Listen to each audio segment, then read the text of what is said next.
Hey everybody, welcome to MMKK. Today we've got Fennec blockchain. They are obviously a blockchain project with it's kind of a new, well, not very a new concept, but they do have a nonprofit organization and a revenue sharing model. So, with that said, I'm going to pass this off. We've got Finnick Production, aka Mining Trucker, and we've got Dango Mango. Um, Whoever wants to take the lead, take it off and introduce yourselves and give us a brief history about yourselves in the space. Yeah, sure. I'm Dango Mango, and I guess for my history in the space, I was speaking with a few people about this earlier too. It basically goes back to about 2014. We saw Bitcoin hit an all-time high of about $1,000, and I'm sure because of that, there was a lot of new exposure. I was one of those guys that got exposed to kind of what Bitcoin was in a sense back then.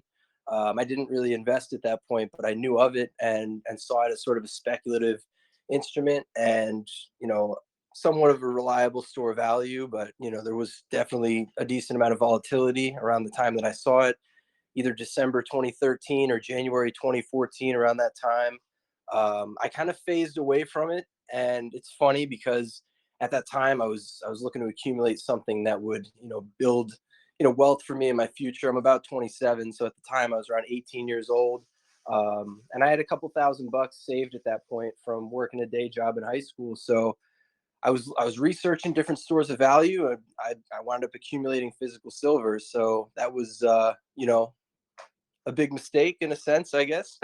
um, but at the same time, I looked further into things for maybe a month or so, and just the volatility had me a little bit freaked out. Didn't know where the floor was. Then, about 2017, I saw a documentary about Bitcoin, and I spotted it again at about a $2,000 or $3,000 valuation, and gained some interest. Signed up for my first exchange on Bittrex. Began accumulating a little bit of Ripple, which was big at the time.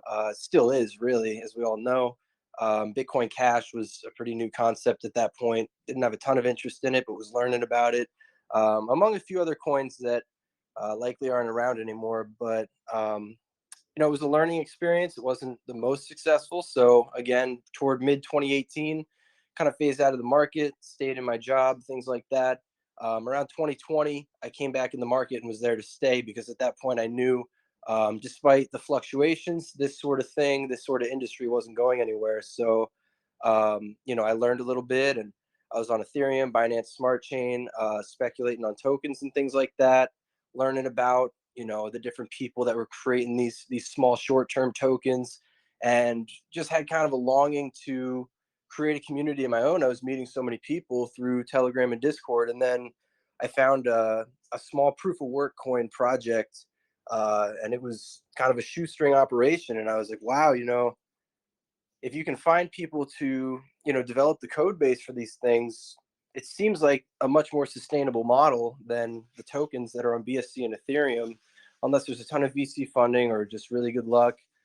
So to me, I'll probably get into it later, like why we chose to do a Bitcoin fork or our own blockchain or a proof of work cryptocurrency. But around mid to late 2022, I was getting prepared to basically set this thing up, Fennec, and we launched November 21st of 2022. So I guess that's a little bit of history that leads me up to the inception of the project, and that's kind of all I got for now. I guess I'll hand it over to Mining Trucker. Hello everyone, my name is Yuri. You can call me Yuri, you can call me Mining Trucker. Doesn't matter, I'm from old generation. I'm not trying to hide behind an avatar. I am who I am. I've spent most of my life in manufacturing and production.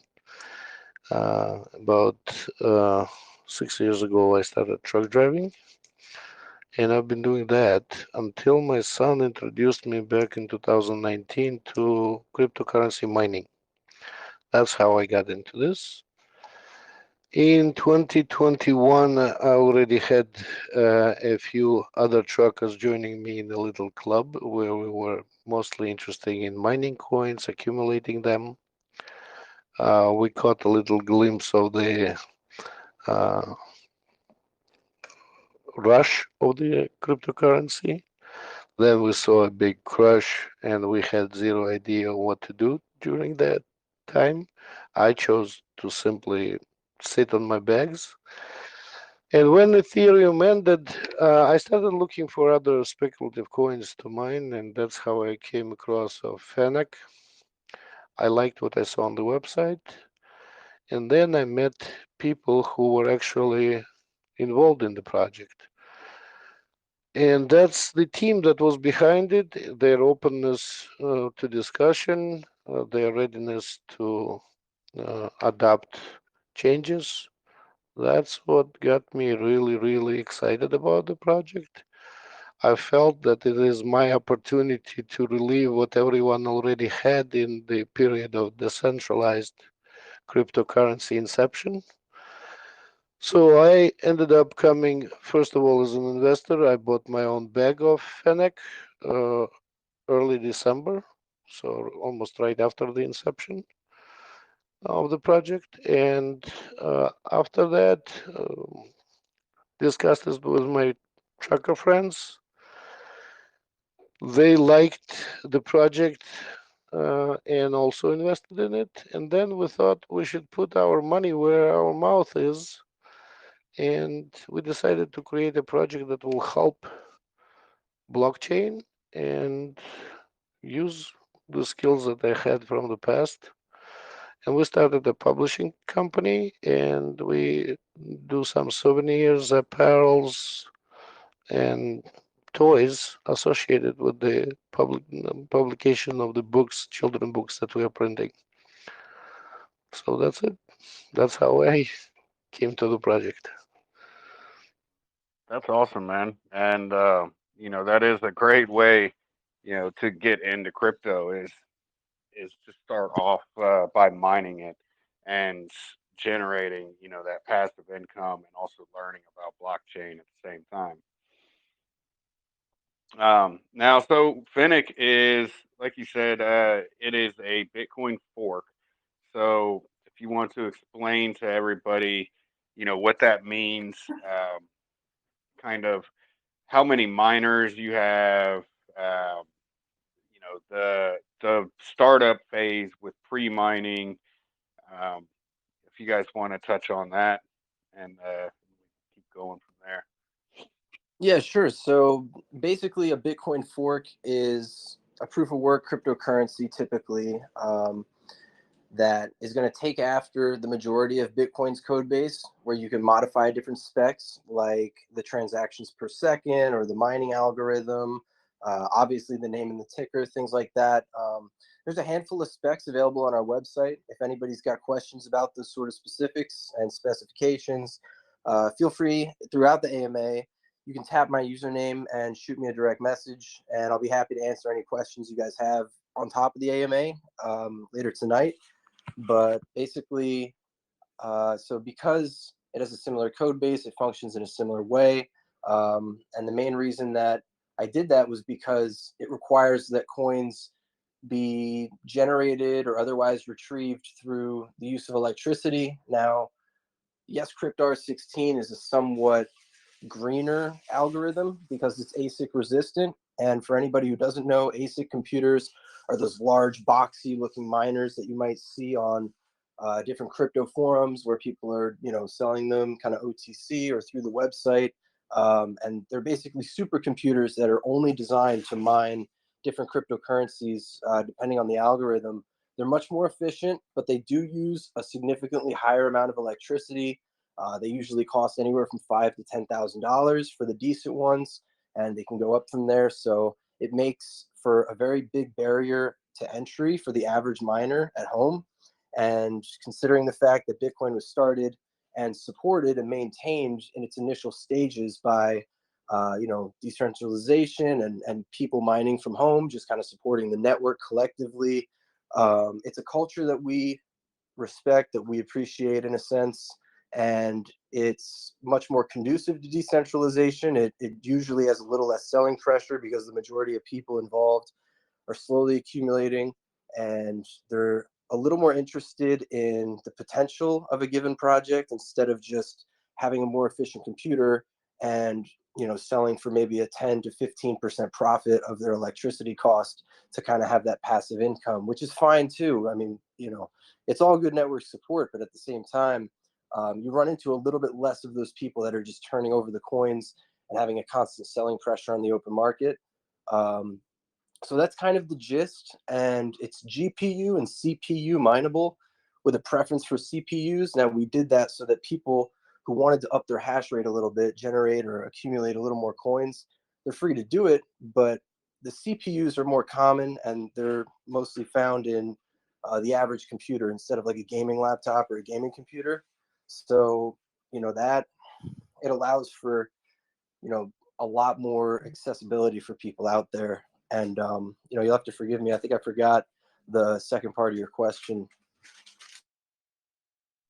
I think the second part of the question was basically the we'll call it the security of the chain. How many people, do you have mining currently, and how many tokens were pre-mined? Right.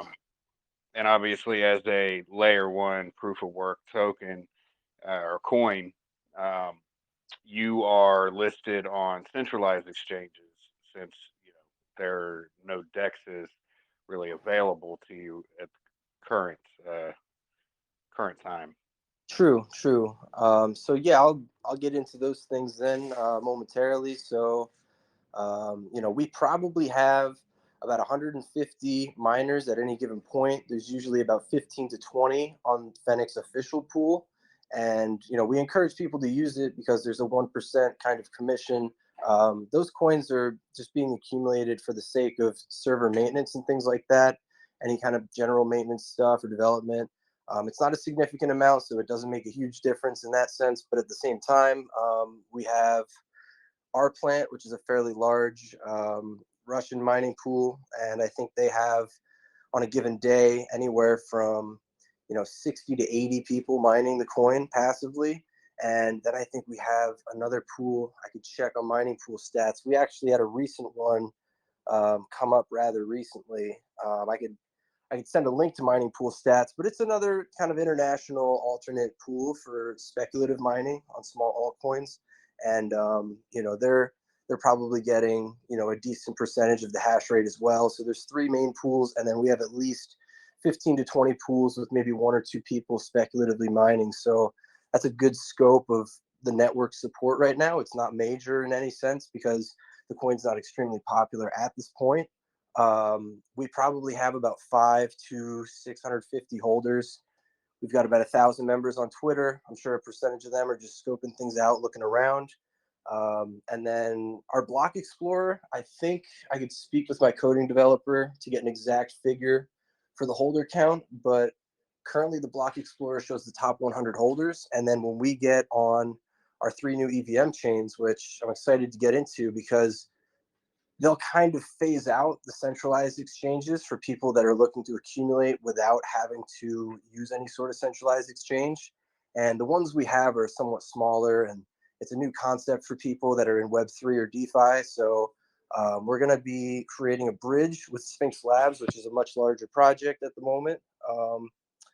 They're working with us to make bridges for Fennec to be wrapped on Ethereum, Arbitrum, and the Binance Smart Chain. So regardless of the max supply for the tokens that are wrapped, the circulating supply is going to be distributed amongst those 4 chains. So it's going to be a percentage on the Fennec main chain, the Ethereum chain, Arbitrum, and Binance Smart Chain. So the collective total is going to equal the circulating supply at any point in time. So people mining the coin over the next several months or years, they're free to bridge over to these networks so they can store the coins on MetaMask, Trust Wallet, any of these other sort of DeFi wallets, and they can trade on DEXs. So we're looking to have some of the more popular DEXs for a little more accessibility. So our first liquidity pools for wrapped Fennec are going to be on Uniswap, Pancake Swap for Binance Smart Chain.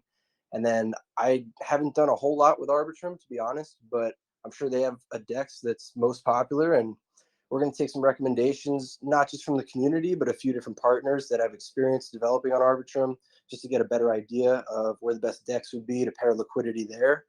And the last thing I wanted to get into was, obviously the last thing that wasn't addressed is the pre-mine. So, I had a lot of strategy behind the pre-mine. I'm glad I've got the spotlight so I can sort of explain my logic in setting it the way I did. I didn't really consider the fact that we could have a percentage of the block rewards emitted to the developers for maintenance, for listings, for different forms of marketing and things like that as needed. We could have probably went with probably about 10 to 15%, probably closer to 10% of the block emissions to go toward things like that over time. But it takes a little bit longer to accumulate, things like that. So, we went with a pretty aggressive pre-mine intentionally to reduce the block rewards and the selling pressure through slower periods and to create somewhat of a scarcity on the open market. And it's not like we're trying to be like Hex or Pulse, anything of that nature. We have a lot of interest in supporting and expanding the liquidity pools across the 3 DEXs and our centralized exchanges as we grow. But at the same time, during slower periods, it was helpful. And we also had a peer-to-peer sales event. It was not automated through any sort of app or automated system, basically. So, the sales were over the counter at the initial launch, and we probably had 300 to 400 members at that time back in November, and we sold, I would say, about 40 to 50% of the pre-mine initially at that point.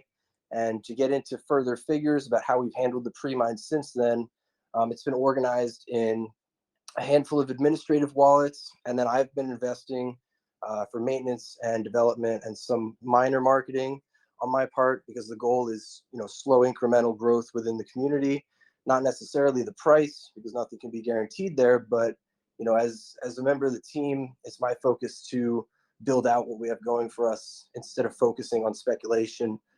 There's definitely a space for that amongst the community, but it's not exactly our priority. It's me and Mining Trucker or Yuri's kind of saying where if we build it, they will come. So, the remainder of the pre-mine, with the next topic, I'd be happy to get into. I got a little breakdown of the different wallets and what we're working with. Now, it enabled us to get our first exchange listings. We got our server maintenance paid for the next 2 years, which is only a couple $100 a month, to be honest. So it's nothing crucial or pressing in that sense. There's always a budget for things like that. Some minor marketing deals and partnerships that are long-term among a few KOLs that they try not to push super hard, but it's a consistent, slow bit of exposure, which is more of what we're after for, limited volatility. And then let me think. We have about, I believe, like 15 to 17% of the circulating supply is going to be going toward ILO with Sphinx Labs on the 3 different chains, which for those of you who may not know the acronym, it's an initial liquidity offering. So we're basically going to be distributing wrapped Fennec through the bridge. We're going to be the first to bridge fairly large portions of Fennec that people can, purchase for a reduced discount from the volume weighted average price on our exchanges at the time that we get the ILO live. And so then once we raise the Ethereum or the BNB for liquidity, we also have to bridge essentially double that Fennec at each time for pairing on the DEXs. So that's going to use up, about half to maybe 40% of the reserves that we have. And then we still have a decent bit of the circulating supply reserved for exchange listings, which we're not implementing for some time because, we expect a little bit more growth within the project. And that's going to be one of our final reserves. Then we have an airdrop wallet. We have a Fennec Productions sort of liquidity provision wallet, which I'm sure that Yuri will get into shortly as well. And I think,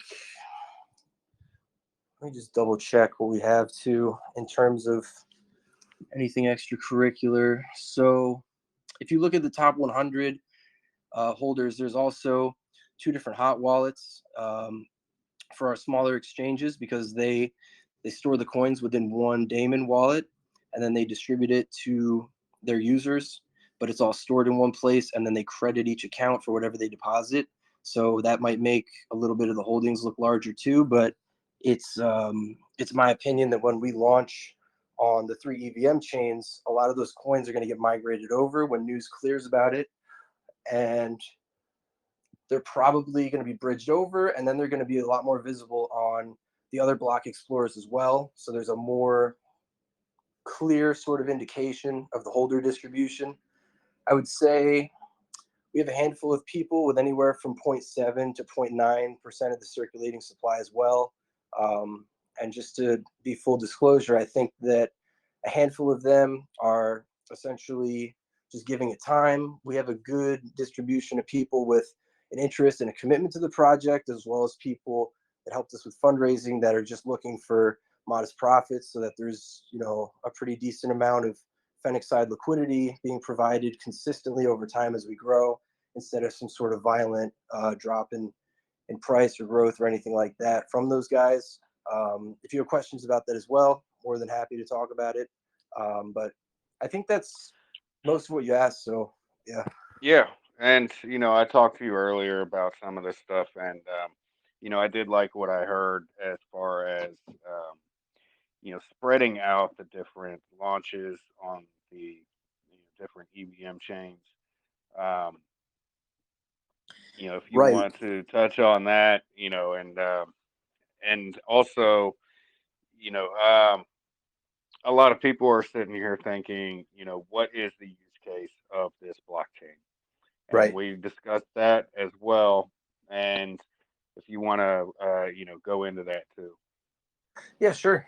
So to start off with the ILOs for the 3 different chains, we're likely to start on the ERC20 Ethereum mainnet for the first ILO, and then somewhere between 4 to 8 weeks after that, once there's some modest price discovery as we expand our accessibility to a new pool of users, we'll probably then launch the next ILO for Arbitrum.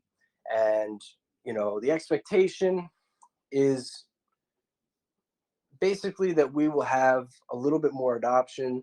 And so the reserves that we have left that we're committing to the ILO are going to be distributed among a wider price spectrum, basically, and we'll be able to raise a little bit more for future listings, maintenance, a few different partnerships, and things of that nature. As we expand, we're modifying the website. We just updated the roadmap. We've got a few other sort of things in store, and I'd be happy to go into those as well. But to keep things somewhat brief, we're going to be spacing out those ILOs so that people aren't going to be subjected to, I guess, excessive liability to arbitrage traders on launch. So we have a 5-5 tax system on the contract tokens as basically sort of an expense for accessibility, and it's another means of sustaining us outside of Fennec Productions Inc., which we'll be getting into later in the AMA. But it's going to be 2% for marketing and development. That wallet is going to be listed with a basic Excel sheet ledger on the website for seeing which transactions are being authorized for what purpose, and confirmation that they're going to the right sort of places. And then we're going to be setting up a multi-sig once we begin the profit sharing execution with Fennec Productions Inc. And when we have these 3 EVM chains live and we're collecting tax revenue, so that everything's just accounted for and really transparent. And then 3% is for liquidity.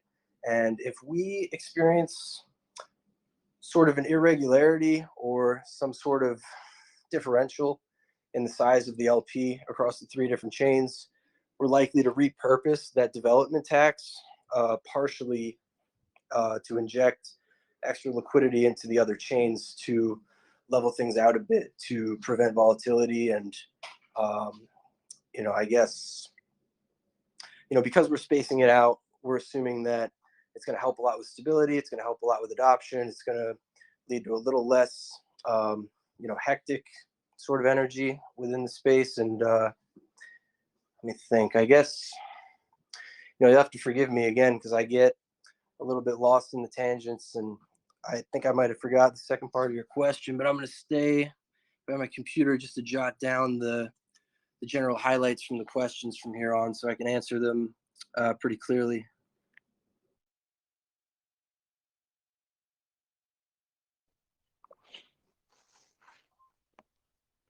Actually, I think I forgot the second part of my question as well. Use cases. Use Yes, cases, right? yes. So yes, the what is the actual use case of the blockchain? Yeah, so essentially Fennec is going to be serving as, our mission statement shows that we're hoping that Fennec becomes a tangible, reliable store of value within the next several years, ideally to follow market trends and things of that nature over time.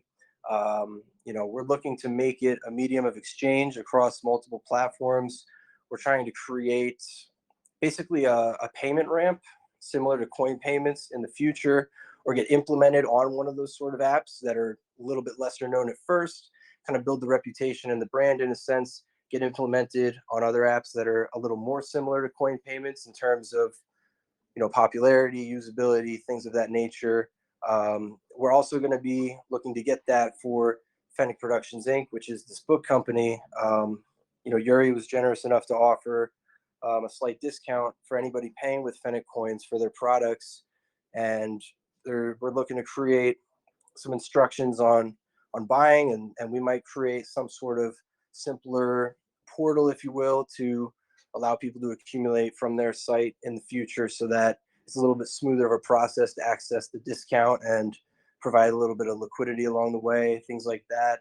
And then, essentially, I guess beyond being well known, beyond having sort of a store of value property to us, and being a reliable store of value at that, where volatility is somewhat limited, growth is somewhat linear. Um, we're looking to have a fairly widespread brand in the sense that I'm actually investigating over the next year to year and a half.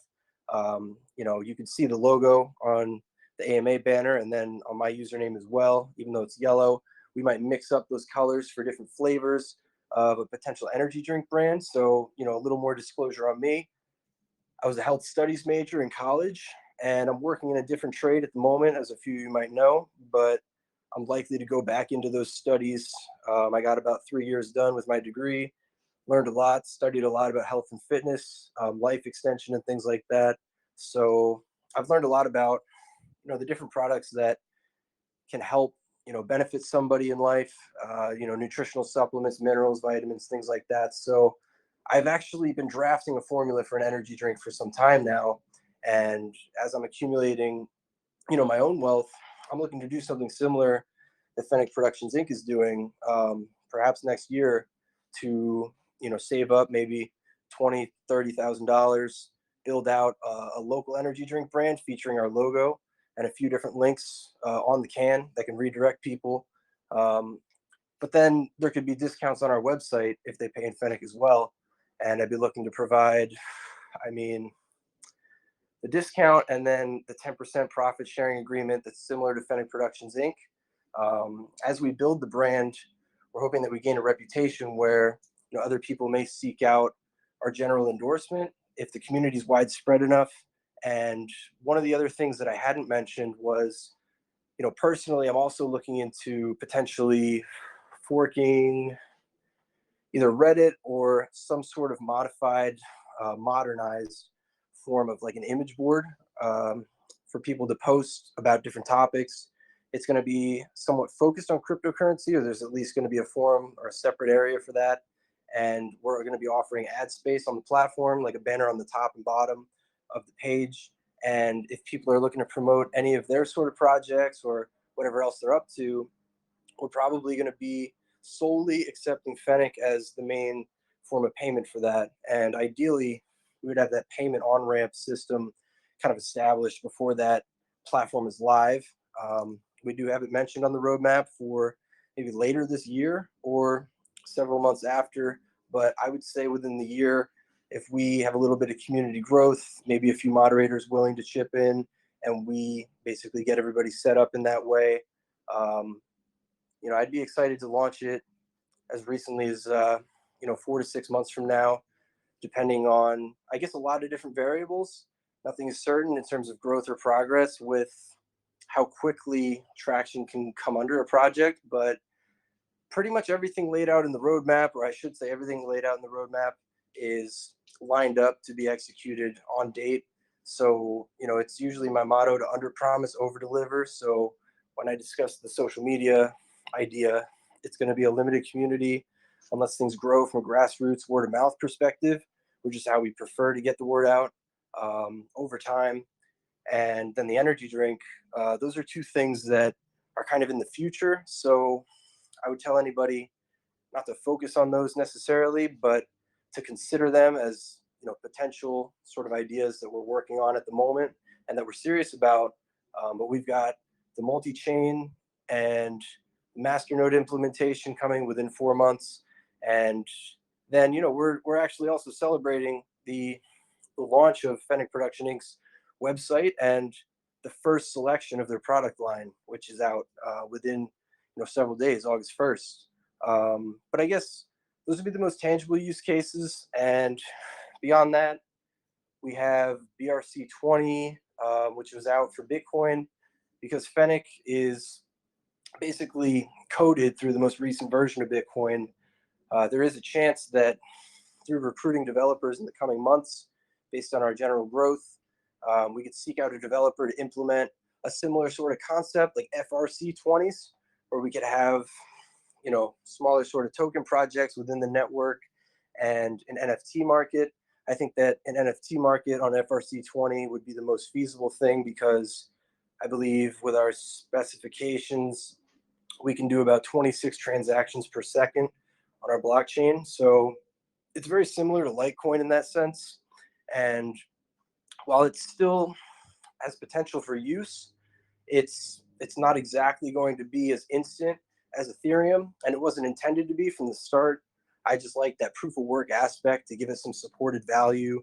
And despite the pre-mine, any other coins that are mined are based on generated value. And the pre-mine was essentially backed by the work that I've put in and the sort of image that I've portrayed to our community to have some faith in the project. So a lot of them are very bullish, and it is a little bit of an abstract, unique concept, but that would be the gist of it, I guess. Yeah.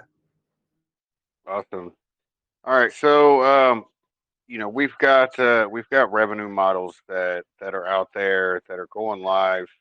This is probably going to be more up Yuri's alley to answer these questions. So with Fennec production, um, what is the estimated revenue that will be coming in and also going into the liquidity of Fennec?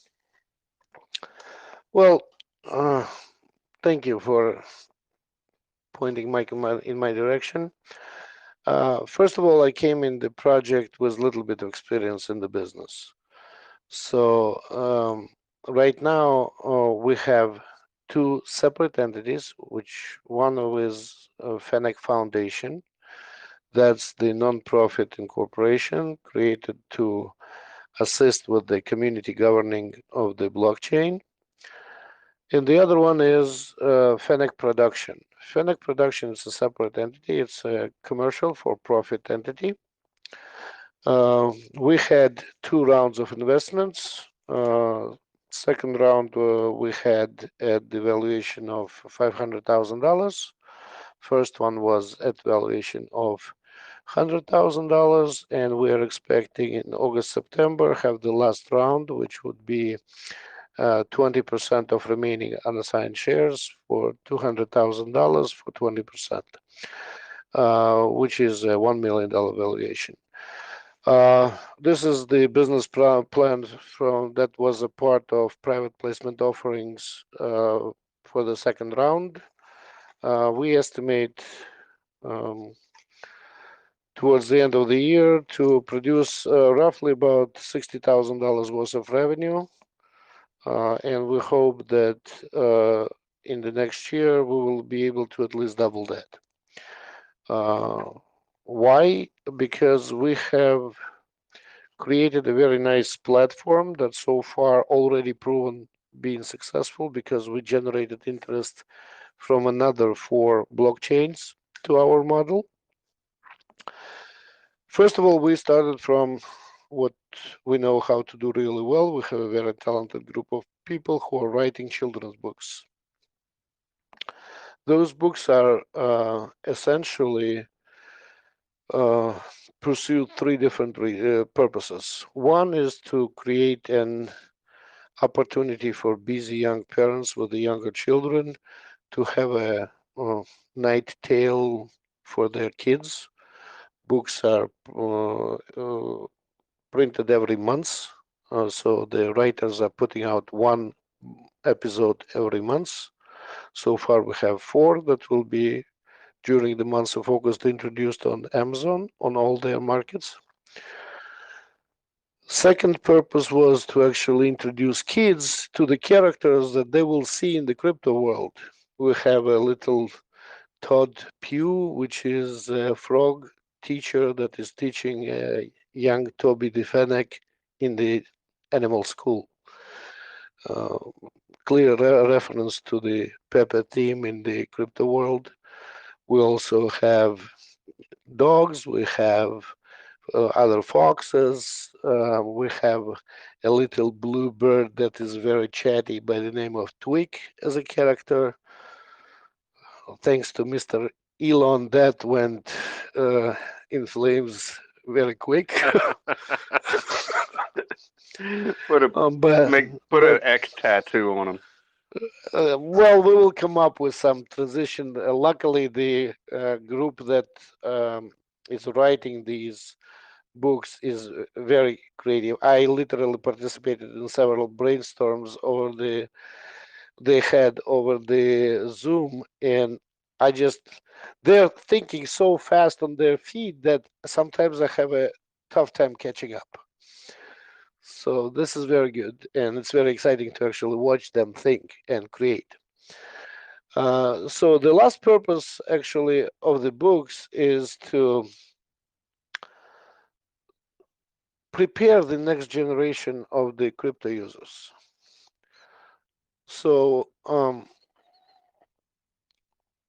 based on the books, we are creating merchandise. Merchandise includes souvenirs, toys, and apparel. Luckily, we were able to arrange with Amazon a very nice broad platform that allows us not only print and publish any kind of books, but also produce merchandise. And it's simultaneously offered on all the markets that Amazon has production at. And what is very interesting about this concept is that the new blockchains coming into the market not always have enough finances to actually carry the inventory of the corresponding merchandise, promotional merchandise. We can offer this opportunity to from the get-go, basically, with no inventory costs.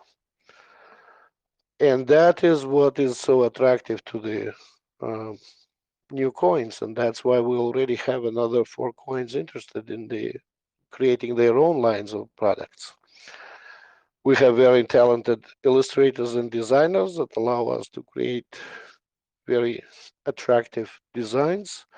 I can drop a couple T-shirts and stuff if you want me into the chat so that you can see the pictures. Yeah, go for it, man. Uh, so yeah, I'll do that as soon as I'm finished talking. I'm like really, really bad at the technology because I already said I'm a trucker. So, uh, um, so yeah, that basically is the platform that we're trying to build within the Fennec production. However, the connection there is, you probably heard already from Dango that liquidity will be scarce in the Fennec. They only emit about 1.3 million coins a year. And even with the pre-mine existing right now, we are looking at 7 point some million coins that are available. Under current prices, we anticipate next year to have a demand about 750,000 coins every month just for the purpose of purchasing the merchandise with the Fennec. Obviously, it will be remedied somewhat by the price development, but with existing liquidity, it would be a problem. Scarcity will drive absolutely crazy changes on the market prices. And in order to address that, we come up with this concept that not only allows to return the liquidity into the circulation, but also provides for some maintenance expenses that blockchain has, because the Fennec Foundation is a non-profit organization. They don't generate the profit.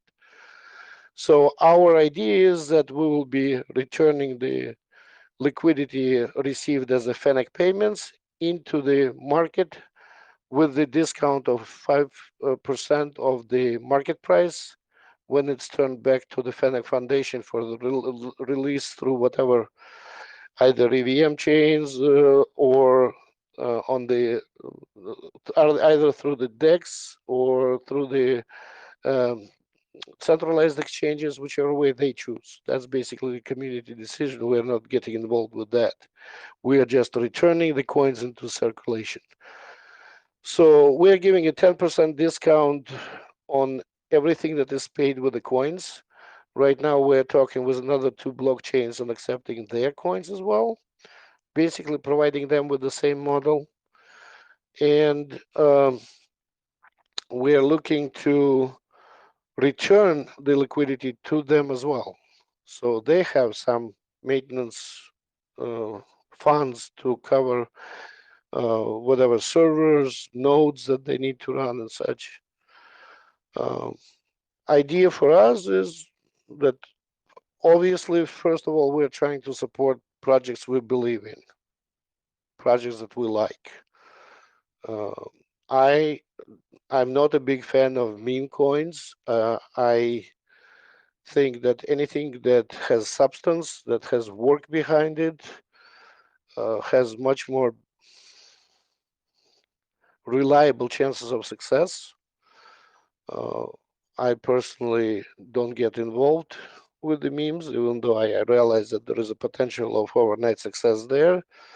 But to me, it's just like shooting craps, same chance of success, pretty much. And I don't play lotteries. I believe that the team that I met is very strong team that is willing to put in the hard work. Dango and his developers and his moderators, they actually showed that time and time again. And like I said, team was what drove me towards the project to begin with. I found that spirit of collaboration in the name of success of the project uh, that is so much missing anymore from the other contemporary days crypto projects. That's what really attracted me to that. That's why I decided that, well, if I like it that much, if I speak out about on behalf of the project that much, I should be able to do something for that. So that's where I put my money. So that's the idea of the Awesome. use case. Awesome. All right, so I do have another question for you. As somebody that started off with mining, and obviously, you were using those ASIC miners that are definitely very pricey. Um, what is the difference between, mining, say, Bitcoin with an ASIC miner to mining Fennec with CPU, and what is the, I guess, which one would be more profitable mining right now with the current hash rates and the energy consumption? All right. First of all, if you are somewhere in Europe, it's almost impossible for you as a home miner to sustain yourself in the Bitcoin mining because of the price of electricity significantly exceeds the revenues you're going to get from whatever Bitcoin you'll mine. Um, as far as ASIC prices, Dango is very optimistic on the prices. 10, 20,000 wouldn't be a problem. Problem is that most of the real powerful ASIC miners, um, it's algorithm specific integrated circuit. That's what ASIC stands for. It they cost 50, $60,000 or more. So essentially, what happened to the Bitcoin, Cadena, LTC, ETC, all these got overran, and Casper is the next one to go in that direction by huge mining farms that are basically building their own power stations. They are connecting their own electricity to their own huge barns full of those expensive ASICs. Right now, home miner has better chance of winning state lottery than mining enough Bitcoin to cover his expenses. So centralization becomes more and more obvious problem in the large players, usual suspects on the market. However, the home mining, it's the essence of decentralization. That's the essence of the free spirit that was there in the early days of crypto, which I missed, but being in this market a little bit, I've learned a lot about it. So, and that's what I admire. So when I found out that they're using the YesScript R16, to me it was a very good sign because that means that the person with the graphics card in the computer, person with a laptop with more or less powerful processor, they can casually mine and support the decentralization. I enjoy a lot that Dango agreed with the soft fork to the master nodes, allowing to allowing creation of more master nodes to support the security of the network. That's basically the second layer of um, defense. Um, I'm very happy that finally Fennec got more or less the balanced hash rate between two different pools that are both are like hanging around 45-50%, which means that the probability of the 51% attack is getting less and less significant. Most of the coins that are at the same age, they usually are dominated by 70 or 80% pool. Fennec is not, and that's another effort that was done to ensure that the network will be secured. Another thing that is very important is that low emission. A lot of coins are going to be fully mined within 5, 10, 15 years from the time of inception. Fennec is not. Fennec has a very slow emission, and that provides for scarcity, that provides for the support of the price development, and that provides with the necessity of return the liquidity into the circulation. And with the solutions like merchant onboarding that will allow to use Fennec not only as a store of value, but also as a method of transmitting the value from one person to another, from one entity to another, that makes it a very powerful potential for Fennec development. That's why I strongly believe in the Fennec. Let's just say our company alone is expecting to get to around 120, $130,000 a month sales in products towards the end of the next year. So that's roughly looking at about $2.5 to $5 million valuation, depends on the result. We alone will be contributing about uh, anywhere between 180 to $360,000 into the Fennec Foundation as a uh, royalty and partnership agreement. That should also strengthen the Fennec itself. By the end of the next year, it will be only 9 million coins out there. With the funds that Fennec production itself, only by itself, supposed to deliver to Fennec Foundation, that already is a basis for price development. I'm not even talking about all the other projects that are getting done. So I strongly believe in the project. That's why I'm here. That's why I'm here with my money. That is awesome, man. And yeah, so let's jump back over to Dango. Let's talk about Fennec Foundation a little bit, the nonprofit that you guys have registered in Ohio. Um, how is this going to come into play? And obviously, nonprofit has a board, so you guys will be, electing a board of directors for this nonprofit. So let's talk about that a little bit. Okay, sure.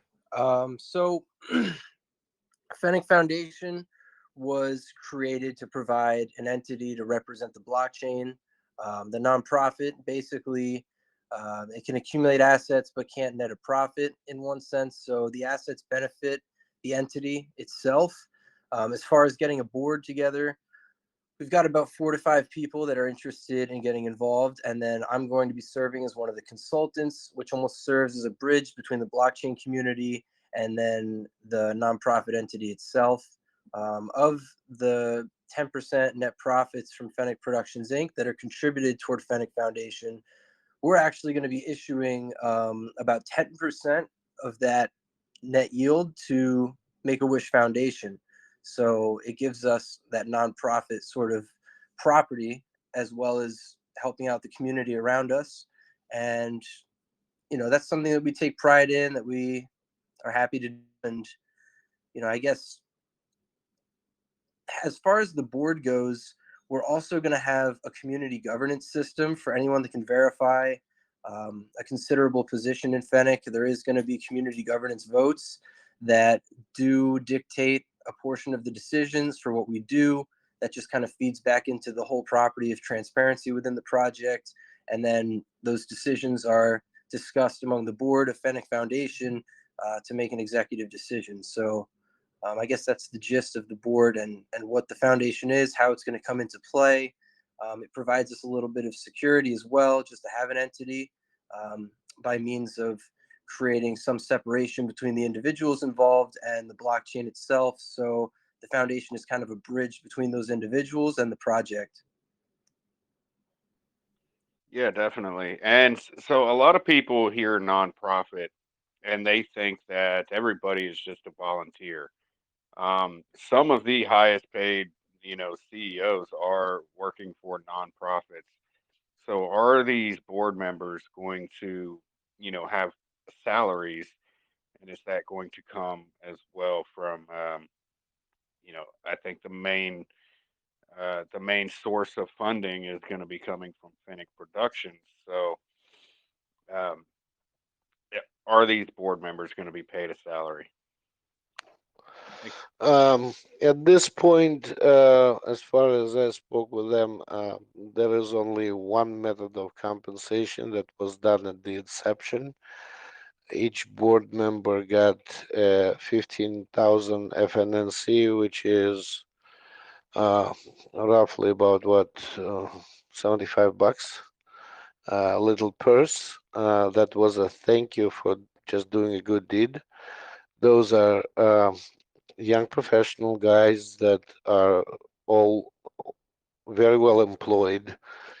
3 out of 4 of them driving Tesla. The other one drives, I believe it's like large Lexus. They are not looking well, we can't to be. we can't account for taste in vehicles, but it's okay. Yeah. No, no. I know what I mean is that they're making okay, decent living, and No, they're no, participating. yeah, I got you. Yeah, and I and was they and they and their participation is not excessive. Um, their job is to basically administer directing of the funds from the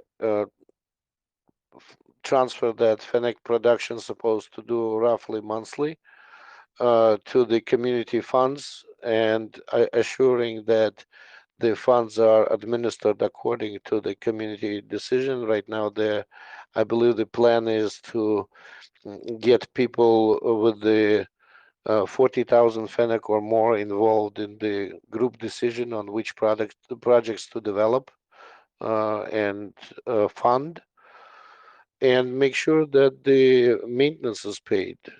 So it's not like labor intensive for them to be claiming necessity to have a salary. It's basically done as a good deed to the community, their daily Right. good deed.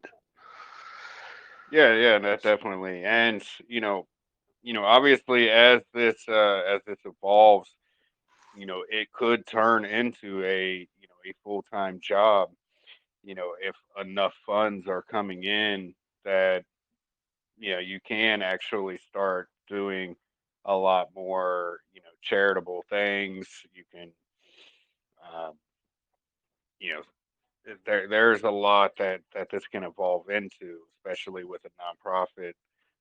Um, and again, like I said, it can turn into a full-time job. So I think, having a reserve, because I think the highest paid nonprofit CEO in Ohio makes about $3 million a year. And that's true. I completely agree that uh, a lot of charitable, in parentheses, organizations, they just drain the funds, mostly funneling into their own pockets, and it's a known issue. However, I'm not saying that these guys will not elect at certain point when they have to operate a couple $1 million a year to have a full-time bookkeeper, to have treasurer and president of the corporation actively working on the issues. But as long as the compensation is within a reason and the majority of the funds is actually reaching the community and then administered to the good of the community, I don't see a big problem with that. If there is a job that needs to be done, why shouldn't they doing the job be compensated for it? 100%. And actually, yeah, that'll bring me back over to Dango. We spoke earlier, there you do have an allocation of tokens or coins as well that you kind of laid out for me, what the plan is for that. Yeah, so as far as my allocation goes, if we do end up becoming an operation that requires me to be on hand or on task full time, focused on Fennec and Fennec Foundation, I've issued myself at launch, I think it was approximately 4%, maybe 4.3% or something of the circulating supply. And just to be clear, this goes for the administrative wallets that are used for potentially funding centralized exchange listings for more exposure and accessibility. We already issued a portion of this from a different wallet, from the initial pre-mine wallet, to fund the bridges and some liquidity, and then so the 3.5 to 4% was intended to be something that I could, gradually, partially phase out of to support myself while I'm building out the project, with the intention of, upon price discovery, retaining perhaps 1% of the circulating supply. And what I was getting at before is that these percentages are going to decrease drastically over the next several years. It's hard to completely assure somebody that we're here to stay, but I think that, based on what Yuri and I have been discussing, it's definitely something that we're geared up for over the long term. And so it's very probable that emissions will be phased into circulation to the point where these percentages of ownership are going to be dwindled considerably, despite the coin count being the same. The potential influence on the value of the project is going to be affected in a positive way, to be honest with you. So we're looking forward to that sort of maturation of the project. And I think currently I'm holding anywhere from 3.5 to 3.8%. If you check on the Block Explorer, again, I can provide links to all of these sort of things in direct message or in the main chat as you guys wish. Not a single coin from that allocation has been moved, and I don't plan on moving any of those coins anytime soon. I typically work about 11 to 12-hour days, Saturday and Sunday, on Fennec, whether it's delegating, answering questions, working on different developmental efforts, and speaking with Yuri and a few other of my admins about our general game plan. And then during the week, I do work another job about 55 hours a week, and I still put in about 4 hours a day into Fennec on my off time when I'm not at work. So my schedule is pretty full, and a very big portion of my spare time is put toward the project. So considering the fact that it is long term, considering the fact that ownership percentages will decline over the next several months or years, and considering the efforts that I've been trying to put in with every hour that I've basically allocated toward the project, I've reasonably justified the allocation, and I've been paying into the project's development partially out of pocket because as Fennec stands on the native chain, it has no sort of taxes. And so things have to be funded either by the community or the founders or any of those sort of things. The pre-mine helped with this considerably in our beginning stages. Now we're excited to basically distribute a large percentage of the coins to our future community through the ILO with Sphinx Labs at a relatively reasonable market price, in my opinion. About $150,000 to $200,000 is the market cap of the project at this point for anybody curious. We're going to be distributing coins in the ILO with Sphinx Labs at about a 10 to 15% discount from that market cap. So you can expect to get, very reasonable positions. It's not like we're trying to reserve this, 25 to 26% of the supply wholly for, price maturation, price discovery. We're actually distributing about 14 to maybe 16% of the total circulating supply just to supply these bridges with liquidity alone. And that liquidity is going to be locked for 2 to 3 year periods. If we come up towards 6 months to the unlock, we're going to relock.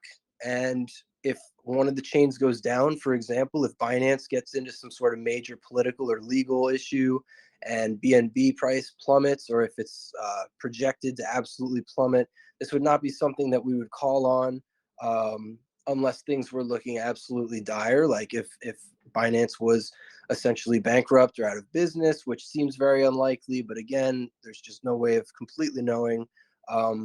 If there was a lock, we would probably have the community have their wrapped Fennec tokens redeemed for a new chain that we would implement, whichever chain was still most popular, and we could reissue those tokens, have the old ones submitted, and drain liquidity as an emergency measure to preserve capital and liquidity within the project. Or we could make an announcement where we would recommend that people either, drain that liquidity on their own, buy back into a different chain. There's a lot of different options there, but we plan on extending the locks on liquidity as we grow, with the intention of basically reassuring the community that liquidity is there to stay. It's a big priority to us. That's why we're glad we had the coins at our disposal to create those kind of pools at this time. 100%, man. And I know, we did discuss this earlier as well. So, um, I think that is a great thing to do is not to, the whole burning liquidity, renouncing this and that. I think it's literally just a scam. It's a tool that scammers use, anyways, anymore. Uh, the the renounced and burned LP and this and that. It makes people feel safe for some dumbass reason, but scammers caught on to this, and I think having the trust in the team uh, really shows a lot more to me than some asshole that says, okay, well, I renounced and I burned LP, but I own 30% of the supply that I can drain that LP with at any time. Right, right. No, and I Well, think I'm sorry. I'd like Yeah, to add something to that. yeah, In that regard, to me, it was kind of a, an issue to look into when I saw that Fennec had the 30% pre-mine. But when I started looking through the wallets and talking with the team and found out the distribution of that pre-mine, it was pretty obvious that it wasn't feeding their own grudge, that as a shoestring project, they just were ensuring that they have available allocations for certain things that needed to be done. Otherwise, I wouldn't be buying into the project myself. And like I said, I started from coming in as a simply guy who wanted to buy a purse and start mining coin. And I ended up, well, taking my money out of the bank and putting it in the company that's supposed to support the project. Allocation and how it was done. For example, the 500,000 coins, which is about roughly what three I think percent, it's about, about four two and a half percent. percent, about two and a half Yeah. percent. I think. I Well, at think, that time when it was done, it was around like 3% of the total available pre-mine was allocated for the purpose of Fennec production, starting selling and making the liquidity available on exchanges for people to purchase the Fennec so that they can pay with the Fennec for the merchandise. With the scarcity of mining, it could create the absolutely outrageous spikes in the market prices. With that liquidity in existence, it ensures a smooth transitions. And if you look through the allocation of that pre-mine, most of it is for the purposes like that. So I didn't feel that team was greedy. I didn't feel that team was selfish. I thought that the actual allocation is pretty fairly thought through. Obviously, I tried to do my own input on several changes that I thought would be appropriate. Some of it were actually implemented, and that openness about it is also a good criteria of team that is there for the good of the project, not just for the thickest wallet in their pocket. Definitely, man. And that was kind of unfortunate. The me saying the 30%, because by no means was I talking about Fennec. But I appreciate you breaking that down for us, though. Uh, yeah, I was literally just talking about all of these shit coins that are popping up and making people feel quote unquote safe with a renounced contract and burned LP after they've already sniped, you know, 30-40% of their supply and then they just drain their LP that way. So and yeah, I just some, wasn't talking about Fennec. yeah, no, and I understood that for sure, and I think that the huge difference is that that 30% is essentially like a malicious intent is behind that holding, whereas we've got these coins subdivided in wallets that are displayed on the website and can be viewed on the block explorer that are intended for specific purposes. And now if we held on to them for 3 to 6 weeks, it would be one thing to assume, hey, maybe these guys are 1 foot in, 1 foot out in terms of commitment, but I believe we're creeping up on potentially 8 or 9 months in the works at this point. And so the test of time can show a sign of commitment and vision, and with the things that we have in the works, it wouldn't make sense to appropriate that portion of the supply, the 20 some odd percent that we're basically allocating half of for liquidity on the bridges. We'll be left with about 13% perhaps for all the administrative functions within the project as we scale up.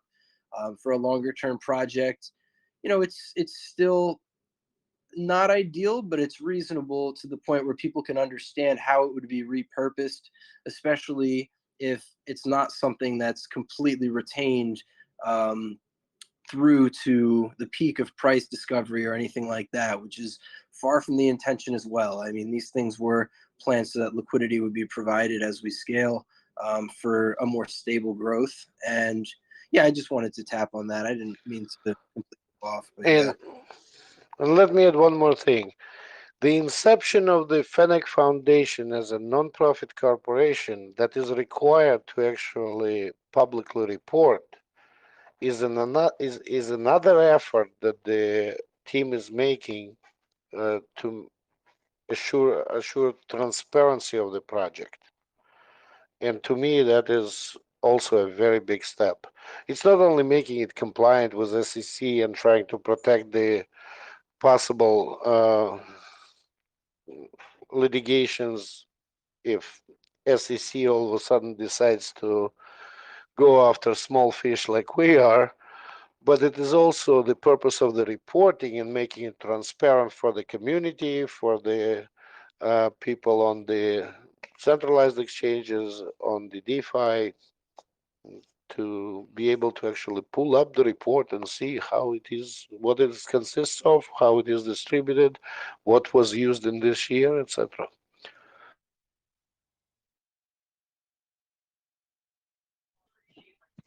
Yeah, yeah, definitely. And speaking of the SEC, so obviously, there are a lot of issues with coins and everything being labeled as securities, or they're really just throwing stuff at a fan and hoping it sticks. But the SEC has said openly that the only crypto that they consider that is not a security is Bitcoin, and this is a literal fork of Bitcoin. Um, the only difference being the nonprofit and the profit sharing model, the revenue sharing model that Fennec has. So, uh, do you plan on getting a legal opinion drawn up at any point for this specific reason? Okay, because Fennec Production is actually a corporation, and we adhered so far to every SEC requirement on every round of investments.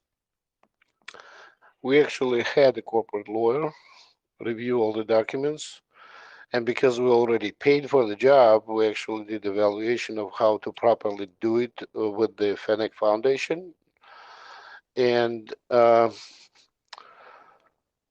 literal response was that if SEC decides all of a sudden to go after you, there is nothing you can do. It's just like a corrupt cop.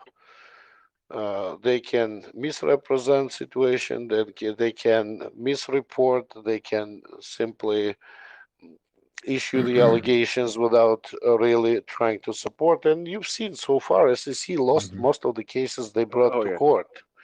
Well, they're going to But lose the probably all of them, but Yeah, the problem between us and let's say XRP Ripple is that Ripple has funding to defend themselves in the long battle litigating it against SEC.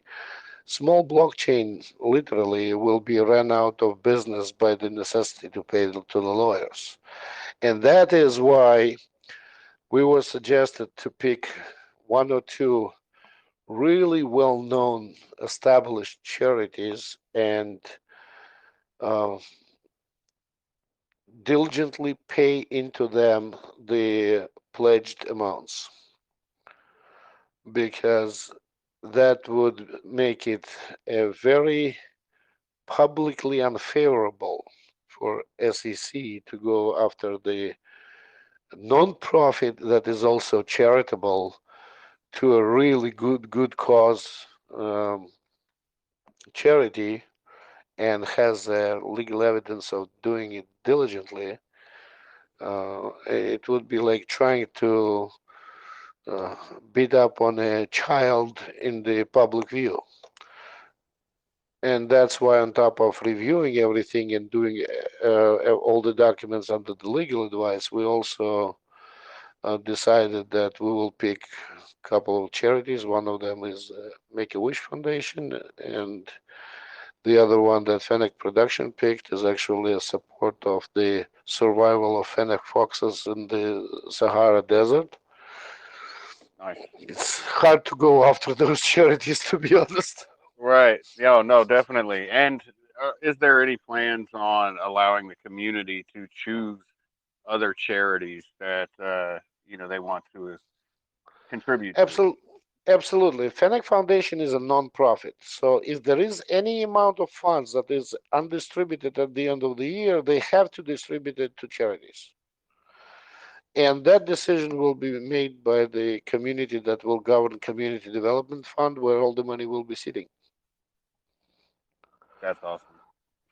That's So awesome. And besides the not to mention, it does kind of give you a little bit of a tax break on Fennec Productions as well. no, not really, because we are supporting the Fennec Foundation through the royalty agreement, commercial agreement. Um, but the and the Fennec Foundation is a nonprofit organization to begin with, so there is no taxes there essentially No, because they don't generate a profit. So it's not what we are looking for as a Fennec production because with the concept that we developed, we are pretty sure that we will be profitable. That's why we are allowing ourselves to commit to a 10% contributions. That's why we are allowing ourselves 10% discount for the merchandise purchased with the cryptocurrency. That's why we are allowing 5% discount on the return of the cryptocurrency into the liquidity pools, in the circulation. okay. So I And think I that he wanted to make clear was that the payments that are issued to Fennec Foundation are considered royalty payments instead of being considered like a charitable donation, which would be something Got that you. essentially be written. Correct, Okay, yeah. correct. Yeah, Yeah. all right. Yeah, that makes more sense. All right. Yes, I am going to open it up for questions. Jules, go for it.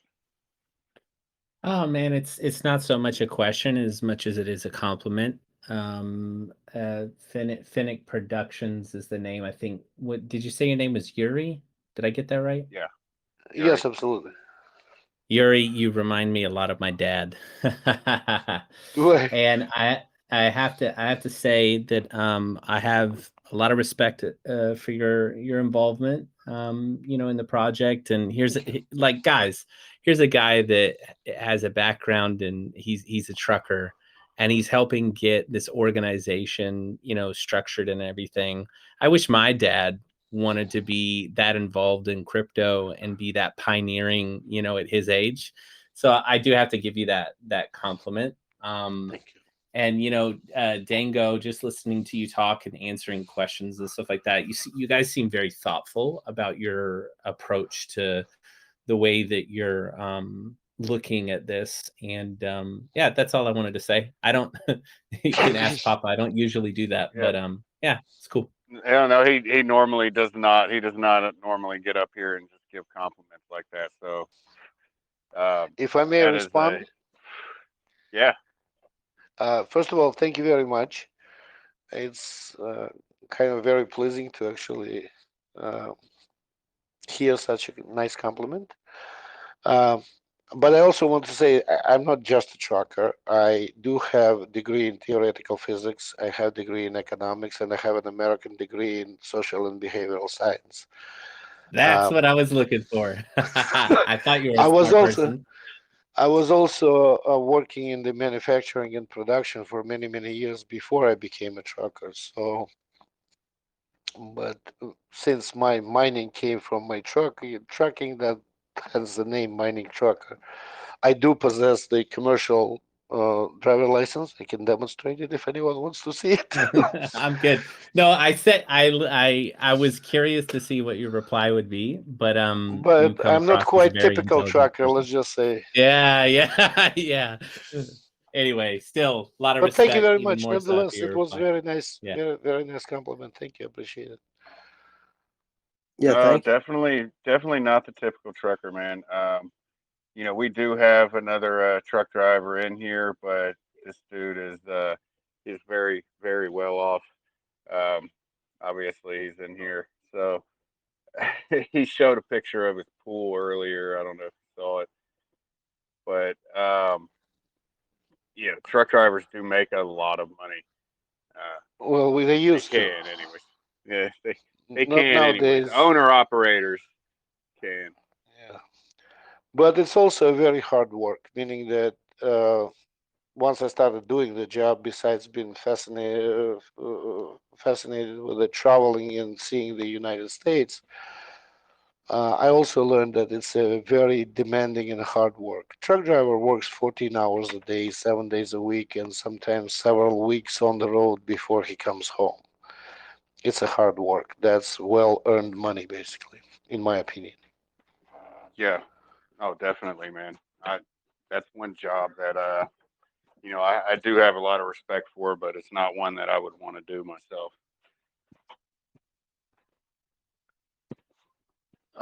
So yes, Dango, I know you were about to say something. I'm sorry I cut you off. And anybody else, if you have any questions, can come up after Dango replies. Yeah, no, I was just gonna say I believe it was Jules that stopped in real quick just to say a few things. I really appreciate it too. The thoughtfulness and things of that nature. I try to put out there, and it means a lot that it's recognized. And I gave what I could hope was my best sort of presentation for the night. I was a little bit nervous because I know that you guys are a great lounge, and I'm just glad that things went really smooth, and I'm excited with what we have behind us, and we're just looking forward to the future. So the compliment means a lot. I know it's not the kind of thing that gets given lightly, so I just wanted to say I appreciate that, and I'm open for any kind of questions you guys might have. Well, the reason I said it is, and this is actually you've made me just realize something in real time. The reason I said it is because Papa, myself, a few others in here, we will rip people a new asshole sometimes, but not because we're bad guys. So I understand your nervousness. It's the people that come into this space that do not approach it with thoughtfulness. Um, the thoughtful guys don't always win. I wish they did, but they don't approach it with a thoughtfulness, and they promise everything in the fucking world. They're not real honest on their answers. And when you do it day in and day out, I can't speak for you, Papa, but it just drives me nuts because it's like you get on here like, okay, this guy's full of shit. Like, let's just get to the bottom of it. I just didn't sense that with you guys. I can tell you're really trying to build something. 100%, man. And you know damn well I am the first one to rip into somebody. I talked to Dango earlier for a little over an hour earlier today, and I heard the thoughtfulness. Like he's literally thought this through. This has been planned. He has thought of everything as far as the price discovery and getting liquidity balanced between the chains and all of this. Like this is not a half-ass, you know, just one of these half-ass fair launches that we're seeing on Pink Sale every day. This is an actual, you know, something that's been thought out and planned, based off of you know seeing other experiences, other tokens fail, and it's it is very refreshing to see this. Thank you for that. I just want to say thank you to Dango publicly because it's not often that I get to say that. We have quite an age difference, as you guys know, But ever since I started talking to him and team that is actually working with the car with the Mr. T, I'm calling him Mr. T because I just don't want to pronounce his name. He wishes to remain confidential. It's one of the main developers of the blockchain.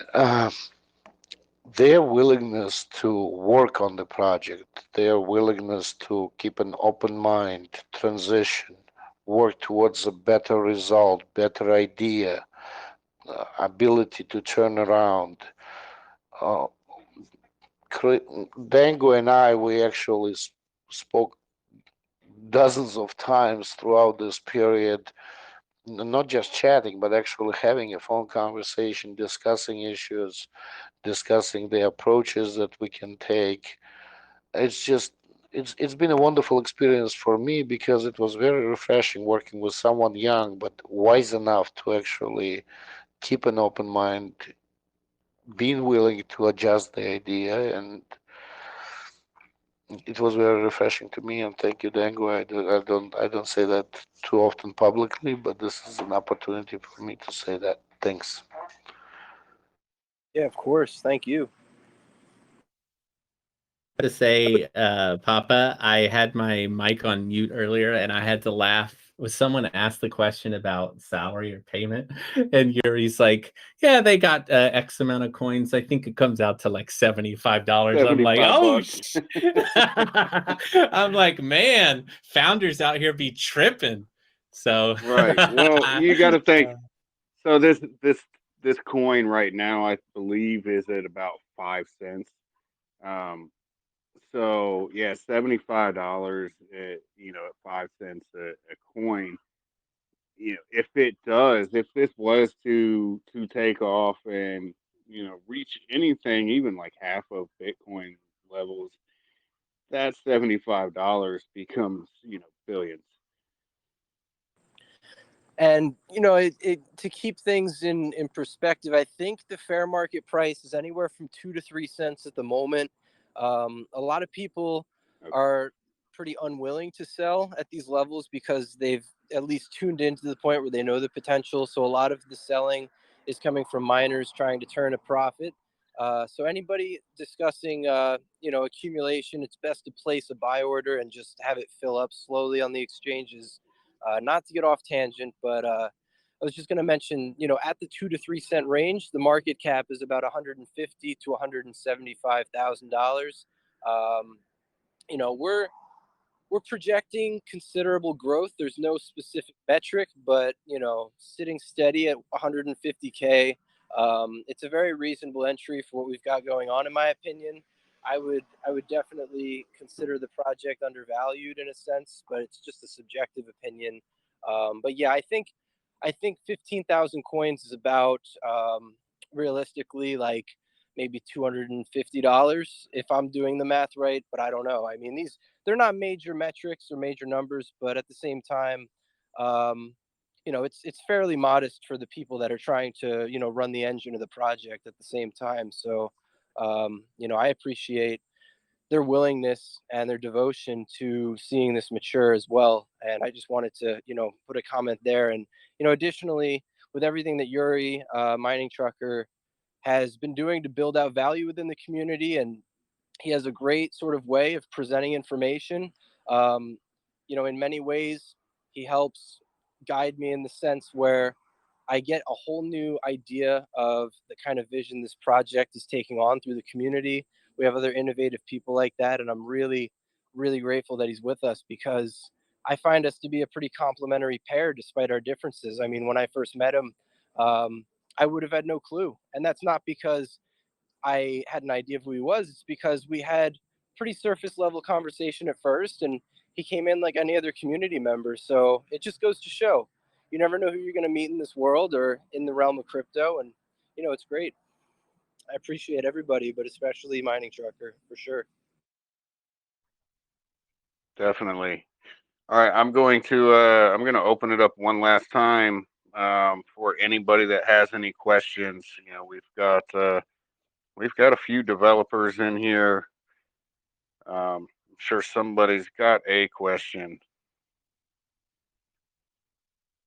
If not, I do have another. All right. Well, I'm just going to jump in with mine then. So like you mentioned the BRC 20 tokens earlier that are on the Bitcoin chain, and they're getting a lot of pushback from Bitcoin maxis because it is congesting and slowing down, their blockchain. Obviously, what if there was to be FRC 20 tokens, um, what have you thought about trying to go around speeding that up and not doing, the damage that these BRC 20 tokens are doing?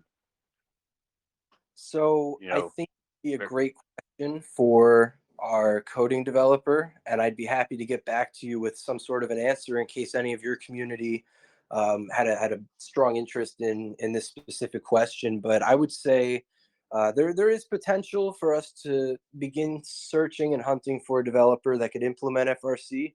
And I know the nature of the question. I don't want to falter from it too far. So what I was going to say to redirect is that there is a chance that during the soft fork, while we kind of open things up, the blockchain will still be running smooth. The updates just get pushed basically in an instant. So it's a snapshot that gets taken essentially, and then the changes are made with the masternode implementation. We can try to see if we can adjust things to increase the transactions per second to mitigate things. And then I truly believe that having a culture that is not exactly keen on the meme coin culture, because it's very similar to the lottery, like Yuri was saying. And the lottery, there's usually one or two people that come out with life-changing money, and it can potentially destroy others, and create gambling addictions and all sorts of problems. So it's not something I'm extremely keen on either. And I think that if the culture is there in that regard, it's less likely that the chain would get polluted with all sorts of different tokens. I mean, in my opinion, I know there's moments where NFT projects have a really high volume, and we can't exactly control whether or not a project wants really immediate, instant gratification type hype. We're not huge on it, to be honest with you. I've mentioned that, and slow incremental growth always is the best philosophy, regardless of where it goes. It's just that next step that you make each day. So we I think having the majority of the projects be NFT projects where the volume is somewhat stable. There's always going to be fluctuations and there may be complications, but I take pride in the developer that we have. He likes to be somewhat anonymous. He's open to speaking with people, through texting and things on Telegram, messaging on Discord. But yeah, he's had some bad experiences in the past. Not to get so far into them, but there's reasons why he takes the stance that he does, and I'm sure that if that was not the case, he'd be the first to show himself and be a lot more transparent. But it's just a layered kind of complex story. But yeah, I think if we're predominantly hosting NFT projects and things like that, we're not going to see extreme network occupation for some time. And there's always that potential that we could open the code back up and kind of adjust the transactions per second, potentially, because the specs were um, somewhat chosen. It was almost like I could customize the specs. So I was really strategic about what I chose to do with them. And initially, because it was sort of a store of value thing, I knew that it was unlikely that we'd have smart contract functions in the beginning. I think BRC was just beginning to get popularized around the time that we launched, so I hadn't exactly caught wind of it when we first created Fennec.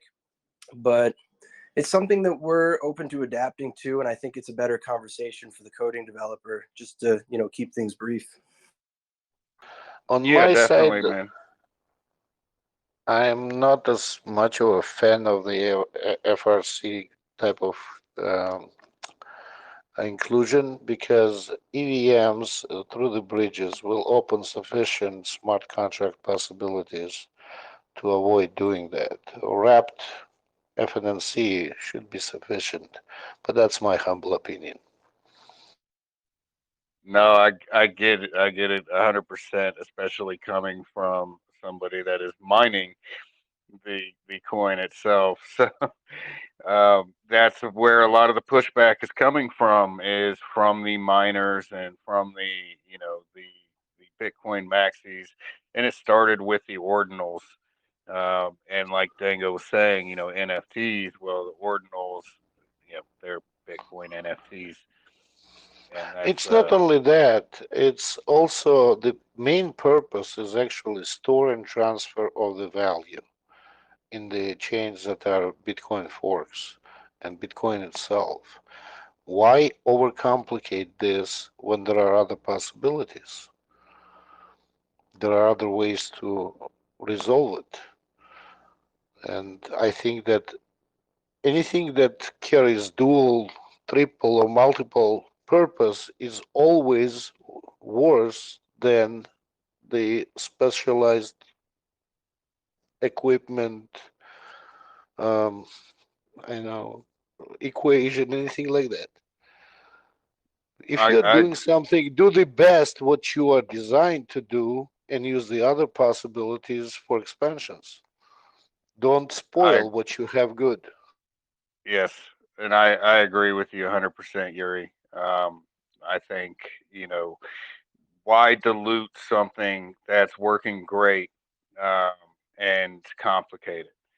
It doesn't. Absolutely, it's like 20% vodka in the 7-Eleven. No, no good. we're not drinking that vodka. No, Oh man, Doesn't sir. solve it. No, uh, 20% whiskey. I I mean, it doesn't serve any purpose. Drink a beer if you don't want to drink a hard liquor. I just wanted to chime in too That was a because great analogy for me. That fit me perfectly. So I love that. yeah, no, I think it makes perfect sense too. I've had a few people ask about FRC 20 sort of implementation. Um, if it exposed us to a new market, it would be great. But at the same time, the drawbacks discussed, they make a ton of sense. And, I stand by the opinions that I respect. And Yuri has an opinion that I do respect in many ways too. It wasn't in our plans to have FRC 20 in the beginning. It's just my opinion that, a lot of people in other AMAs have asked about it and we're just curious about it. And we've had a few questions from the community privately, one-on-one with me. It seemed like something that was almost being pushed. So if the community was really yearning for it, I was open-minded about it. But again, being open-minded can come to a fault at times without redirection. And again, those suggestions can realign me, in a better direction too. But I still take pride in being open-minded because without it, it was difficult in the beginning for me to see, the potential of collaboration with a book company. But considering the fact that there's so much scalability there now that my eyes have been open to it, and it could create a whole sort of enterprise and a brand. And there's exploration and discussion about maybe expanding into short cartoons on TikTok. I don't want to completely get into it, but there's endless options, and we're really excited about it now. So being open minded about FRC 20, it's something that I'll continue to pick apart and think about. But I think, like you guys said, if it isn't broken, don't fix it. Definitely, man. All right, and I'm gonna give everybody one last chance here to ask any questions that they have. Not, I think we're pushing up on 2 hours here, so Yeah. we might wrap it up here. Yeah, that's no problem with me either. I'd love to hear from some of you guys, but I totally understand too. It's been a great AMA, but again, given a few minutes for any kind of other questions, comments, concerns, I'm happy to hear them as well. And meanwhile, I'd like to say thank you guys for giving us this opportunity. I think this is very important to um, discuss these things, and for us, the opportunity to talk about the project and what work we are putting behind it. Um, Justification, why is it worth your attention through the work. I think it is a great opportunity for us. So thank you very much. I will remain open and to any questions you guys may have. I know that once we're done here, I will be leaving the channel. But if any interest in joining in the project or even discussing any questions about it, I'd be very happy to talk about it and discuss in more details the blockchain as well as the idea behind the Fennec production. So thank you very much, guys. Yeah, definitely, man. Definitely. Thank you for coming and sharing with us. Um, I'm glad that you did join to give your give your aspect on on the whole project. That goes from the mining aspect to the business aspect as well. So I really appreciate that. I think you added a lot of value to the AMA. So, guys, I did post in the chat the three places right now that you can currently buy the Fennec coin. Um, three different CEXs, um, but uh, pretty soon there will be an ILO for the East Side launch, the ERC Fennec token on Sphinx. So when can we expect that? So, like I was saying before, I like to under promise, over deliver wherever I can. And it's not a way of gloating, it's a way of trying to stay prompt about expectations. And we're likely to release an exact date very soon. Based on what I've been hearing from the developers over at Sphinx Labs, it should be 6 to 8 weeks at the latest. So we're likely to have an announcement about the actual launch date for the ILO within about 4 to 5 weeks, in my opinion. So if you guys want to check out our link tree, I think it's in the pinned message that announces our AMA within this lounge. You could check out our Twitter. We try to make the same uniform announcements on Reddit as well, at least within several hours if I forget. But I typically have all of our tweets reposted on Reddit if you prefer that platform. I know we're in crypto. A lot of people do use Twitter, but we try to have a little more accessibility there. So, stay tuned, maybe give us a follow, and we'll be putting up, several announcements in anticipation of the ILO with Sphinx Labs very soon. Awesome, man. Yeah, I'm looking forward to it. I'm gonna check out some of these exchanges, see what the KYC and everything else is, and obviously you guys have an RPC that we could just upload into MetaMask as well and hold our tokens there, correct? Because I don't want to hold anything on a CEX. Yeah, so we actually have an Android app that you can store Fennec on, and a web wallet, which is basically a website that hosts storage of coins, whether you want to do that for short or long term. It's backed by one of our core GUI wallets, which runs a daemon and everything. So it's like your typical original kind of Bitcoin wallet that backs up the full blockchain, serves as a node. If you chose to install that, we also have it, which it has private keys, so you can store everything very securely. That's how we store the majority of the treasury as well. It's backed up on disks in all sorts of secure ways and in secure places. So for anybody looking to hold over the long term, I recommend that for the most part. But if you just want to hold until the bridge, we do have several wallets available. If anybody has questions about that, I can also repost some of our filters from Rosebot in our main Telegram, because we have those links and everything you would need. Any questions about that, let me know. The last thing I would want to mention is, personally, it's no problem whichever way you'd like to purchase. It's a little bit different on the centralized exchanges with lower volume because the order book does not flow in a similar way that Bitcoin's does at the moment because the volume is very different at the moment. But I would say if you place a buy order and you set a price that you're willing to pay for Fennec, and if you're investing, over a couple $100, $200-$300, you're probably better off setting a buy order, letting it sit and have it get slowly filled by the miners on the network. It's the best way to get the best entry. If you want to buy the sell orders, you're more than welcome to do it, but you're likely to pay a little bit more. And it's a way to do it, And but yeah.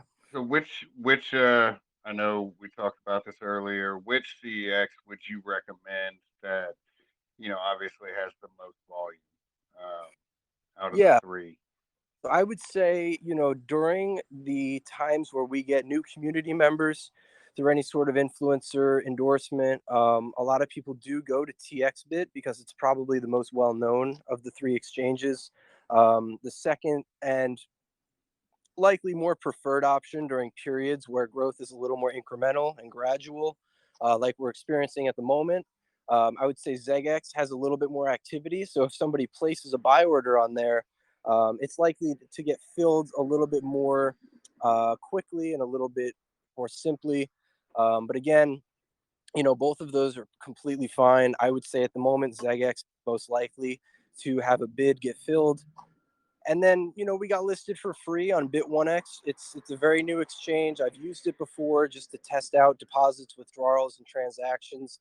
It's fully functional, but the volume is, very, very low. The order books are very thin. You're free to, try to place a bid on there. But, we list it as one of our exchanges, but I don't particularly recommend it, especially for any kind of, bulk purchase or anything like that. So if you guys check out those links that I think were provided in the lounge, it'd be great Yep. to check out the first two. And do you I, ever plan on running a market maker on any of these exchanges? Yeah, so ZegX is my favorite exchange out of the three because ZegX has an automated market maker in there, and people that want to provide liquidity are able to do it as long as they have Tether and Fennec. So when we have a little bit more tax revenue from the EVM chains again, we put a large portion of that liquidity toward the bridges because we know we're going to be raising more liquidity in the ILOs. It made the most sense at the time for development. But in the next month or so, we're likely to add anywhere from like a 5 to 10,000 USDT pool. So you could double that value because we're also pairing it with Fennec. It's going to help stabilize the price and make Fennec, very accessible for anybody looking to make an entry on there.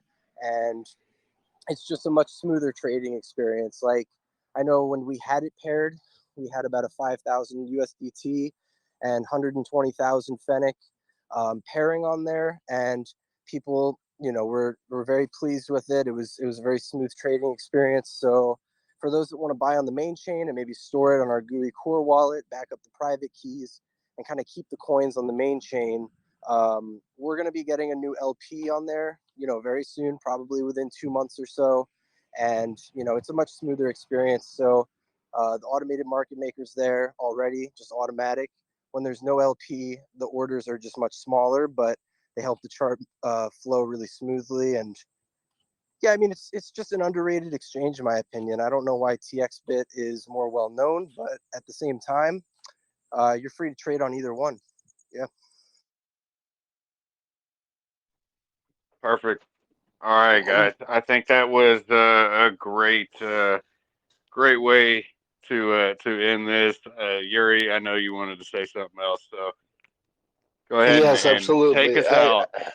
I wouldn't be a businessman if I didn't suggest you guys go to Amazon, type in there Toby Tobey Fennec, and read the book. You're gonna enjoy it. I promise. It's written by a very talented young man. Post the link in the chat. Post all the links, all every link, and you still got to post those t-shirts too as well. Oh, absolutely. I'll do it as soon as we're done speaking, but it's actually very simple on Amazon. It's Toby Fennec. And you know what else? I don't know if we might have. I think in the previous AMA we went over the accessibility for which countries the products are available in on Amazon, but it was just worth mentioning that it's in a pretty wide variety of different countries through Amazon. Yeah, it's on all European markets, Japan, Australia, Canada, Latin America, and United States.